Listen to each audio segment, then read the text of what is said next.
for choosing Viewpoint as your favorite evening debate program. Thank you very much and welcome in tonight's edition, the very first edition of this weekend. And of course, we are beaming live in the studios of Douala. Today, we are going to be talking about issues that have been going on, that is the reconstruction of the Northwest and the Southwest region. We are going to be talking about the Gabo massacre and the transfer of the African Cup of Nations. With us discussing these topics, we are having Kum Jerome. He is a teacher at the Marif Schools of Douala, and we have Mange Venashus. Good evening to you, Mr. Kum, and thank you very much for being there. Good evening, Vanessa. Thank you very much. It's always a pleasure to be on your studio. Good evening, dear viewers. Mange Venashus, sir, you're welcome. Thank you, Vanessa. Good evening, and good evening to our viewers. Let us take the first part of the show in a moment.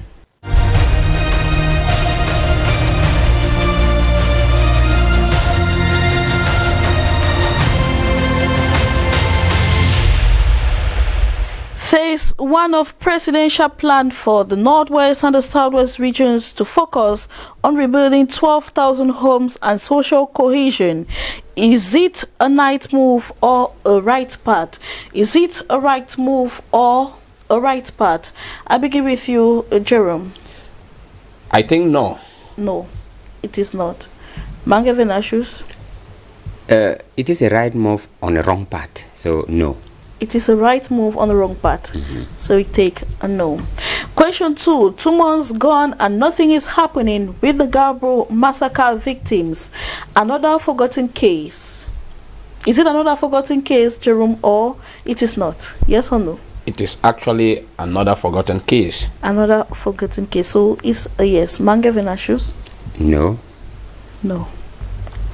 And our last question for tonight, the 2021 African Cup of Nations, AFCON, postponed to 2022. Has it any implication for Cameroon? Venashus, I begin with you. Yes, Vanessa. It has. And Mr. Kum? No. No, it doesn't have. Let us come back for the debate.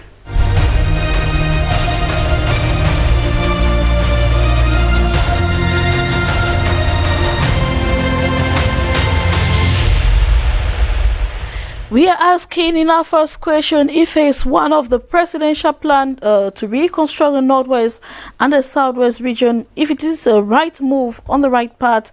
And Mr. Kum, you say no, it is not the right move, and neither it is on the right path. Yes, Vanessa, it is not the right move on the right path. Reconstruction is a cherished program, but doing the right thing at the wrong time is what I'm more concerned about. In a world situation, or calling a ceasefire in order to reconstruct, we have to place priorities. I will bet with you that these people have missed the track. Priorities. We have roads. The stretch of road linking Bafoussam and Bamenda, which is one of the regions under reconstruction, is a nightmare. People can't even move from this other part of the nation to the northwest. To me, they will have started with the reconstruction of the roads, because there is always an adage that says where a road passes, development follows. So going to reconstruct the houses, I know pretty well that they cannot reconstruct the houses of each and everyone that was a victim or is a victim of the crisis in the Northwest and Southwest region.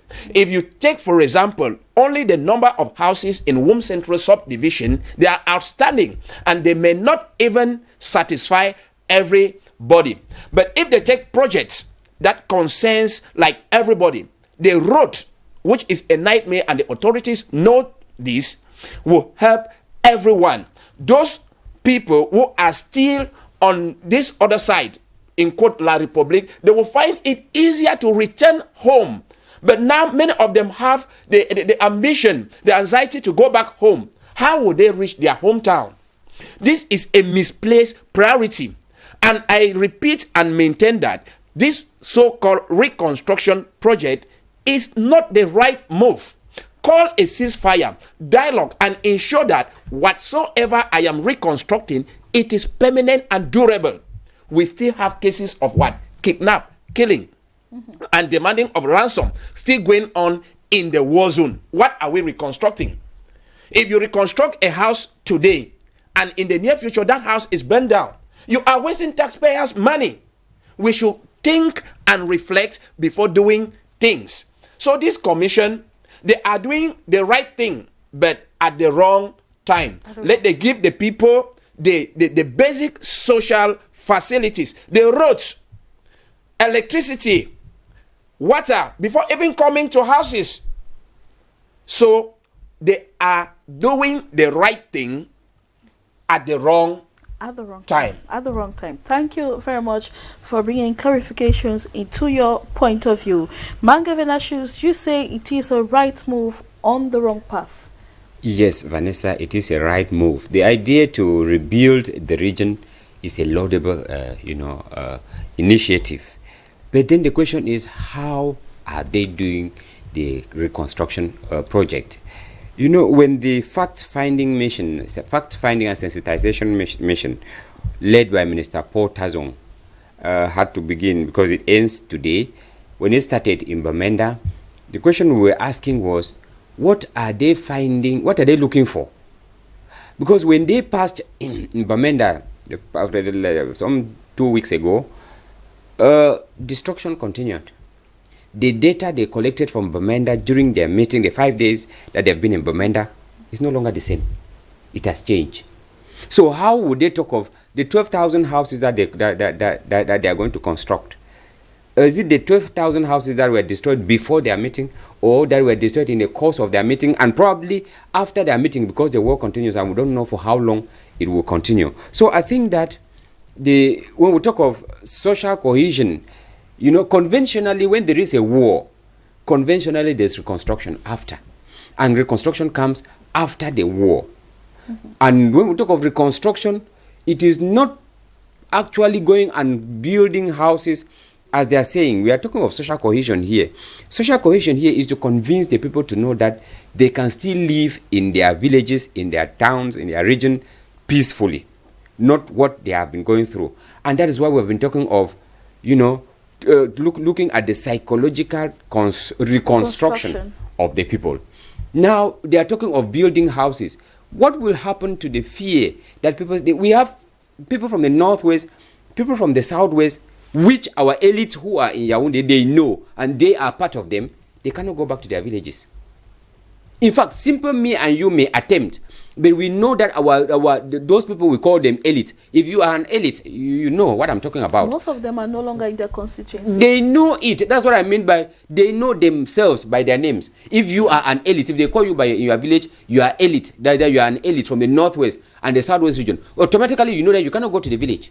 Why can't you go to the village? Now, for you to tell the truth, find out what is how should we go about this thing. They keep saying that we will rebuild the villages. I think that the initiative is good.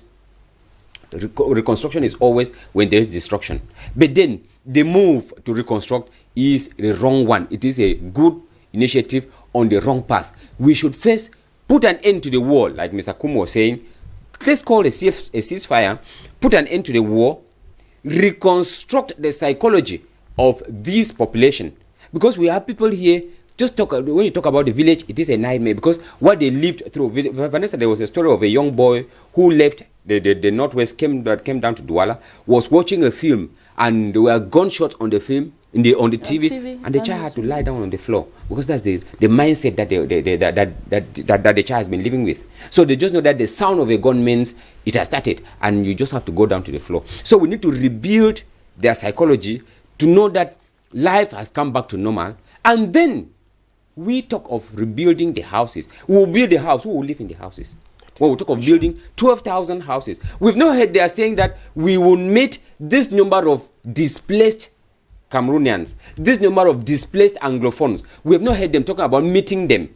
When we build the houses, who would live there? We have villages, homes that they have abandoned completely. When you move along, the other time I went to Bamenda. When you move along out of the town, you really see houses, compound, just grasses as.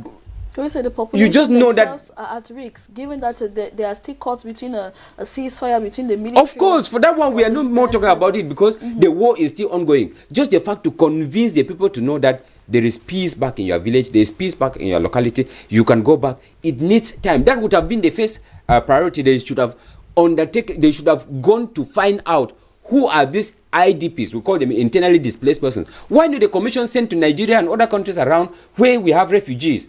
Go and talk to the people that you see we are already doing this.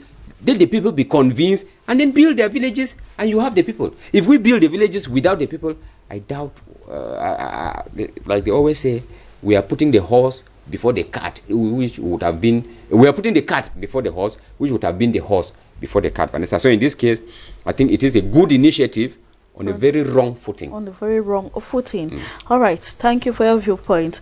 Question 2 months gone and nothing is happening with the Gabro massacre victims. Another forgotten case. And Jerome, you say yes, it is another forgotten case. We just know that after the presidential investigative report came back, it was said that the military were responsible for the incidents that took place there. And of course, another commission was set to see how the victims will be compensated. But up to 2 months now, no information or nothing is being said about it. You say it is another forgotten case. Yes, Vanessa, on this case, it is actually a forgotten case. I don't think they'll come back to this particular case because the perpetrators of these very acts are members of the, in quote, of the house. And only God knows where these people are. These people who committed this crime, murder of innocent people. They are the military and they are from the house. They are just like playing with time. So much so that before we know, everything is forgotten. It is out of our mind. Let me not cut you short. I watched over the television last 2 to 3 weeks on journalist Samuel Wazizi. I stood in my room and I really wept. How can somebody die for months and no rumor, no signal is mentioned about him? This one will make a common man to reason and conclude that the Ngabo massacre was masterminded. That is, it was done intentionally. Because if it were you and I, we will have been hearing that no, they have been sent to Kondenge, to New Bell, to this, to that, to this. Or they have been sentenced for this amount of years. They have been sentenced for this amount of years. Since maybe it was a master plan by whosoever, we don't know, they are hiding these people. I don't think these people are serving a prison term anywhere. It is forgotten, like many important issues that are touching the people are equally forgotten. Just look at, I don't want to go back to the issue of the ring roads. Every year or every time the president is about to allocate budget, they will talk about the Bamenda ring roads, they will talk about this, but for decades, it is still there. The Ngabo crisis, they just say, well, let us just do this to blindfold the people, because from the onset, none of them accepted that they committed the crime until many investigations were done, and they just forcefully accepted it because there was no way to escape. They are just trying to play around. As time passes, people will forget about everything and they will go free. So it is really a forgotten case. The file may never resurface again anywhere. All right. Thank you for your point of view. Mange Venashus, you think the case has not been forgotten? Looking at the point of Jerome, highlighting or giving examples of the incident, what makes you think that it will resurface again, or that they would think of the victims or the people of that village? Yes, Vanessa, you know, when we are talking about this Ngarbu massacre, the time frame within which I like the analysis Mr. Kum is making is true. We've had such cases in Cameroon, but the fact is, the military, you know, when the president called for an investigation into the crime, into the incident at Ngarbu in February, they would have given the findings if they discovered that it was the military. If there was some bad faith in it, they would have decided to say, no, it was committed by the separatists. The separatists is nobody. That's one thing. When they say it is separatists, we have nobody who would be, you know, who would be held responsible. But when they identified the military, and they were even able to identify, one, the commander who dispatched the mission, they identified the three elements that went down to Ngarbu. I think it was clear that the government wants to shed more light on this incident. It is just 2 months gone, and as we think that, you know, given the time that we have, you know, we are struggling with the coronavirus, which is like interrupting almost every sector of life. We believe that the government is taking time, because sometime 2 weeks ago it was announced that those perpetrators, the military, the soldiers concerned, are facing charges, you know, at the military court. You know, it was not open to the public, to the media. We want to give that assurance. We want to give that, you know, what they call, we give the benefit of doubt, because if they could accept the fact that it was the military, let us keep waiting to see what will happen. And we are dealing here with a very sensitive case. It is not, you know, not evident enough that we are talking of people who died since February, and we just turn up and say that we are going to exhume the corpses and give them a decent burial. There are formalities that we have to take. You know, when you have to exhume a corpse, it needs some formalities, official formalities that we have to take. Psychologically speaking too, you know, we say time heals. Since February, we are already in July, practically about some 4 or 5 months ago. The families concerned would have been, you know, the incident would have been softened. You know, they can no more look at the incident as it was in February.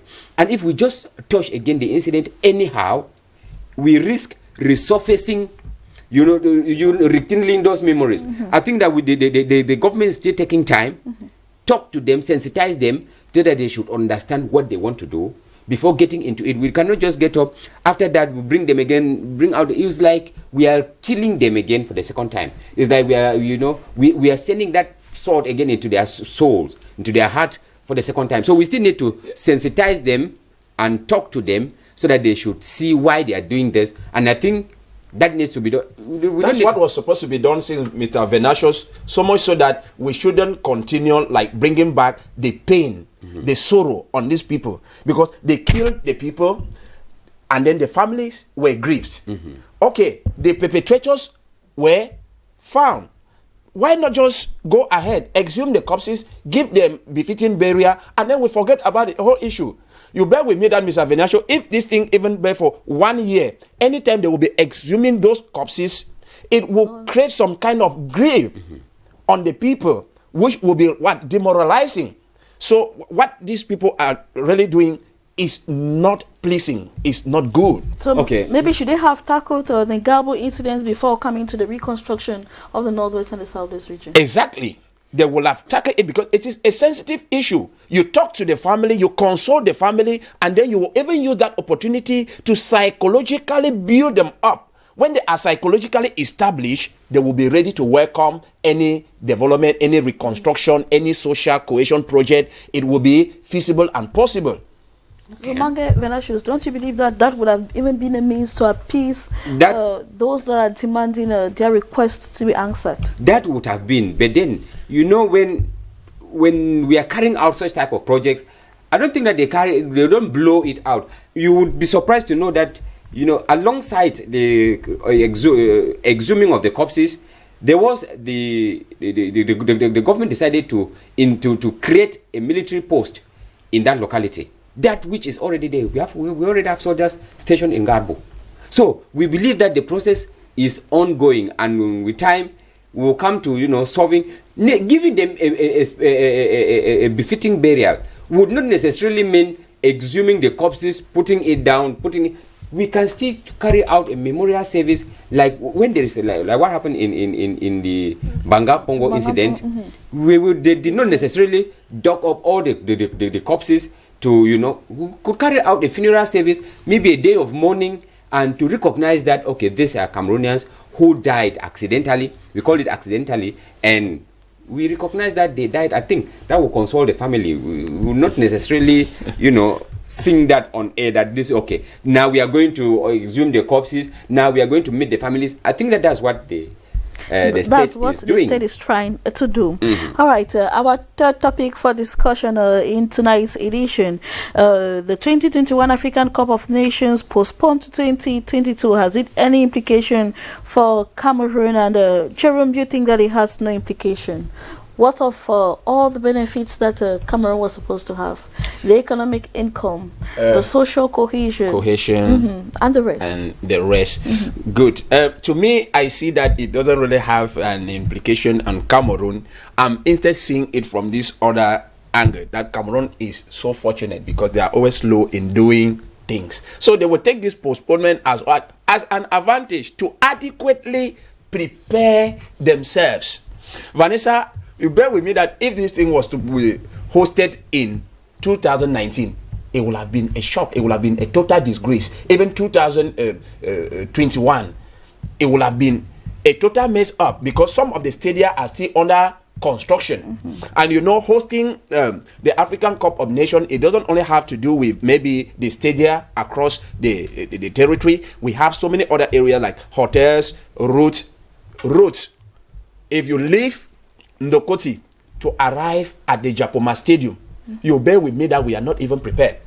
So the postponement of this African Cup of Nations is a blessing, an opportunity for the organizing committee of this particular tournament to take their time, seize the opportunity, cut the T's, dot the I's, and make the occasion a very wonderful one. So they are not implicating. I'm seeing them as a scapegoat, as the most fortunate people, because they have given them sufficient time.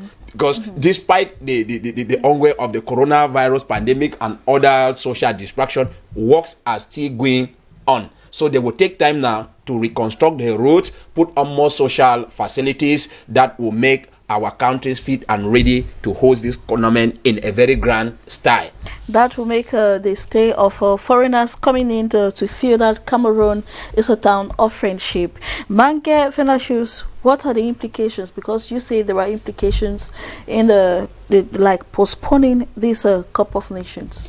Yes, Vanessa, when Mr. Kum sees it as an opportunity for the Commission to better prepare to welcome foreigners. But then it is an opportunity that implicates Cameroon the more. The African Nation Cup was supposed to be, to take place in Cameroon in 2019. Whatever happened, it happened the way it happened, and it was postponed for 2021. Now it has happened the way it has happened. Like he says, Cameroon is blessed. It is going over again to 2022. The implication here is Cameroon has been given a large margin which they don't have another excuse again.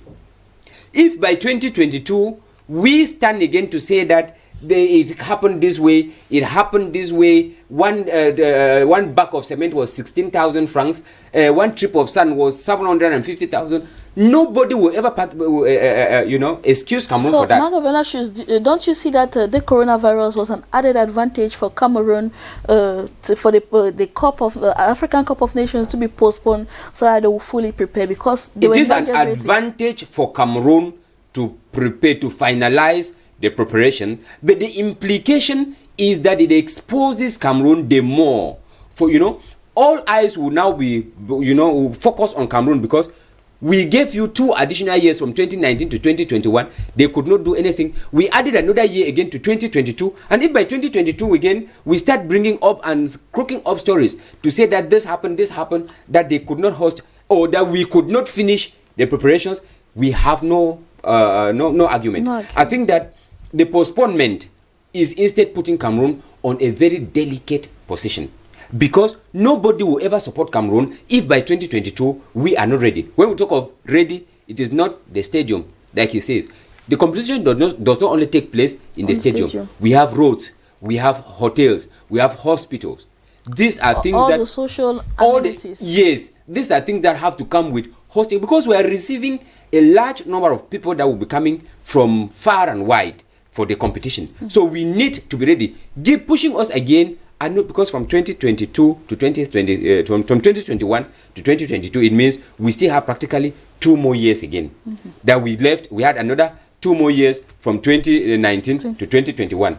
They have added 1 year again. So I think that Cameroon now stands a position of, proving to the world that they are capable of. Because if we fail from having this chance, Vanessa, if you know the conflict that existed within the circles of CAF for pushing Cameroon, because taking Cameroon from 2019 to 2022, there was somebody who was supposed to host on 2022.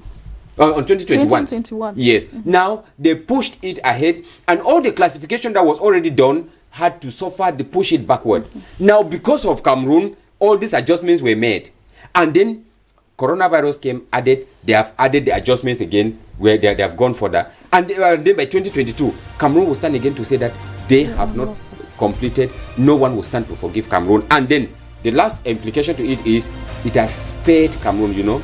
People are coming from every nook and crannies of Africa. That is how they would have been bringing coronavirus to Cameroon. Postponing it to 2022, hopefully by then the world would have succeeded in containing the spread of the disease, maybe with a vaccine, and then Cameroon would have been freed from that huge contamination. Because when I imagine just people who were supposed to flock into Cameroon for the competition, I just see the number of coronavirus after that exploding in thousands, Vanessa. So I think we are blessed, like he said, to have given that opportunity, to have had that opportunity. All right. Thank you very much, Mange Venashus. The pleasure. And to you, Jerome, what holds for the weekend? Maybe in just 1 minute before we go. As a teacher with your students, or hoping to have them back again on Monday? Yeah, we're hoping to have them back on Monday in order to adequately prepare them for the end of course examinations, and we put them all in the hands of God, because we do our possible best and we allowed everything in the hands of God to take control. All right. Anyway, we're wishing them a happy return on Monday. Thank you very much for coming. Thank you very much. And to you, Mange Venashus, wishing you a happy weekend. And same to you, Vanessa. Probably to our televiewers also, we are wishing you a happy weekend in the company of programs on DBS television. Hope to see you again on Monday, God willing. Bye-bye.